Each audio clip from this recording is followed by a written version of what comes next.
It's time for WTAP's Football Frenzy, the Mid-Ohio Valley's home for the most complete football action. Sponsored by West Virginia University at Parkersburg.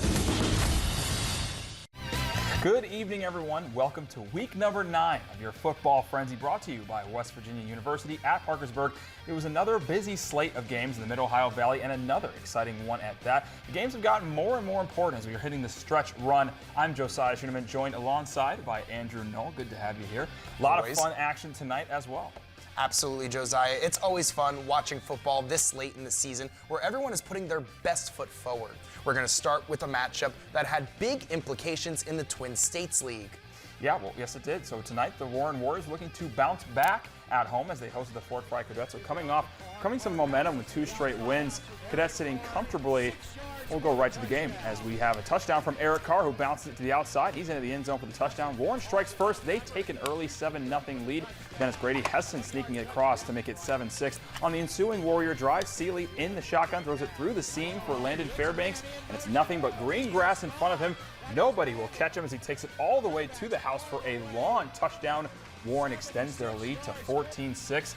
Then early in the second half, Eric Carr receives the kickoff return and he breaks free. He works his way past midfield with nobody around him. He will take it down the sidelines and he is gone. He runs it in for the touchdown. What a play from the special teams unit to make it 21-6. Moving to the fourth, Warriors at the goal line, and Seeley on the keeper. He jukes his way in for another score. Warren comes away with a big victory over Fort Fry, 28-6 the final. And in case you missed the game between Warren and Fort Fry, you'll have another chance to catch the action tonight with the rebroadcast beginning at 11:30 p.m. Once again, it will be shown on our My channel. Now let's head out to the Cabell Midland Knights hosting the Parkersburg Big Reds. There was a lot of action quick in this game as Parkersburg loses the ball and watch the Knights swarm to the ball, and they get it. Knights take over now on offense. This sets up the Knights for this play here. A nice touchdown scored by quarterback Caden Pauley, who calls his own number as he makes a few moves and breaks it to the end zone. Look at that play. What awesome. They take the lead. The Knights decide to go for 2, and Logan Hobbs takes care of it all himself, getting to the end zone, 15-0 Knights. The Knights on offense again here, pouring it on as Midland's Marcus Dean gets a great block, takes it in for the Knights, and their 3rd touchdown of the half. However, before the end of the half, the Big Reds get back into this one. Cooper Kincaid drives it up the middle, landing Parkersburg on the board for a touchdown to get them back in this one. However, the Big Reds would fall by the final score of 48-21 and drop to 2-5 on the season. And over at Erickson, Parkersburg South Patriots hosted the Morgantown Mohegans.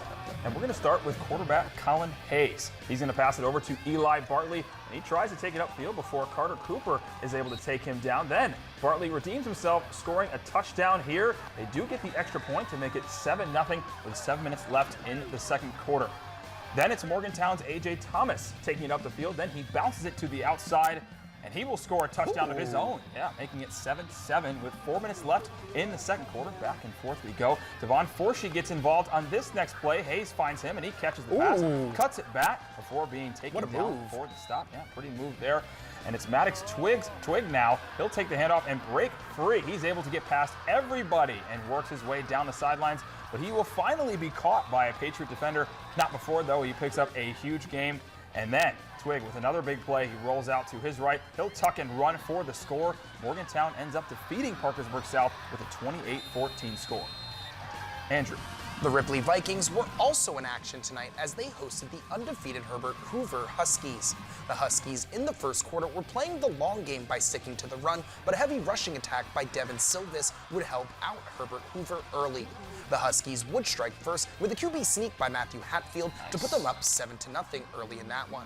The Huskies would be able to take it down into the red zone again, and Devin Silvis would rush up the middle and was close to getting in for his first touchdown in this one. Look at that battle. Yeah, Josiah, back and forth battle here. Look at that. Quarterback Matthew Hatfield would be the beneficiary of this, though, as he finishes the job on this drive with the QB sneak up the middle to put the Huskies up 14-0. A lot of scoring would happen in this one, but Herbert Hoover, in the end, would keep that undefeated season alive as they would take down the Vikings, winning this one 56-28. Going over to Ravenswood, the Red Devils looking to find their first win of the season as they took on Tyler Consolidated. Jumping to the second quarter, the Knights were quick to strike as quarterback Brady Strode drops back to pass. He finds his man Branson Winfrey as they get it for the 20-yard touchdown. And the night wasn't over for Strode from there, though, as he would have a chance again to find another receiver, this time Reese Davis. He drops back to pass, and he finds Davis, who makes a great catch, and he would dive into the end zone for a 30-yard touchdown. The Red Devils would try to answer, but on this play, Owen Curtis, he will take the snap in the shotgun before getting sacked by Tristan Schaefer as the Red Devils would go 3 and out. Then on the next drive, Branson Winfrey would rush down the middle of the field. He finds his second touchdown of the quarter with this 20-yard run for the Knights. Tyler Consolidated, in the end, would go on to dominate this game. They get their 5th win with the final score, 56-7. Well, stay with us. There's a few more games still left to cover on tonight's Football Frenzy, including a big Twin States League battle in Marietta between the Marietta Tigers and the Point Pleasant Big Blacks.